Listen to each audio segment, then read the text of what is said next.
How many years have you been Captain Chesapeake? Well, we started Captain Chesapeake the second day that Channel 45 was on the air.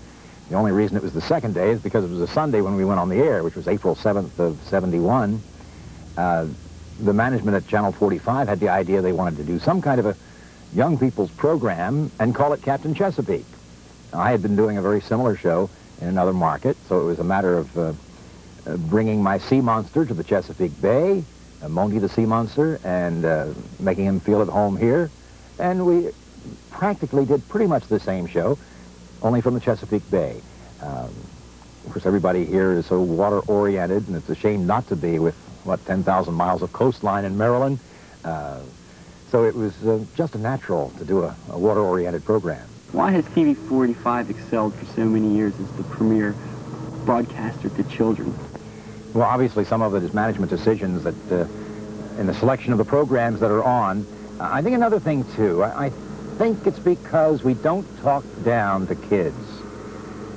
There's a difference between trying to fool them and pretending with them. Watch children play.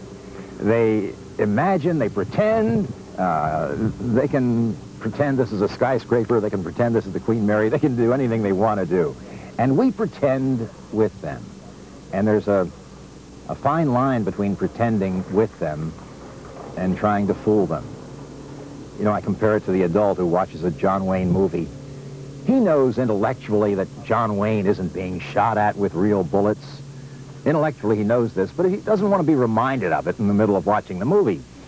He's into the fantasy. The fantasy is becoming reality to him. And children are the same way. Intellectually, they know what's going on, but we're pretending and we're having a good time. What responsibility does Channel 45 have to children? I think we do have great responsibilities. Now, I don't mean that we take over the responsibilities that belong to parents. Parents have great responsibilities for their children, of course. One of the criticisms leveled at television is that television is something that's done to you instead of something that you take part in. And we've tried to change that. We've tried to make television in the Captain Chesapeake show something that kids participate in. One of the reasons why they've never seen Bruce the Bird is so they can use their imagination. Remember radio when you used your imagination? It was wonderful. Well, with Bruce the Bird, they've never seen him. And yet we've had contests where the crew members drew pictures of Bruce the Bird. Each crew member has an idea of what Bruce the Bird might look like. They've used their imagination. And I think this is important.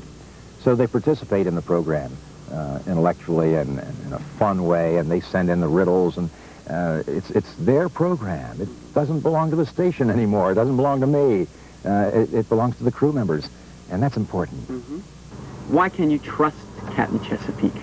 I think the management of the station takes a responsibility, and I do too, about what goes on there in the selection of the programs, even in selection of commercials that go on the program.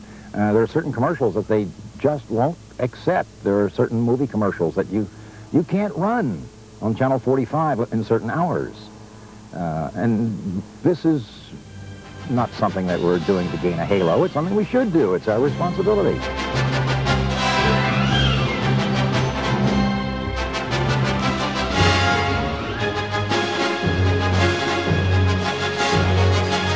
Once at sea, he was really a sight.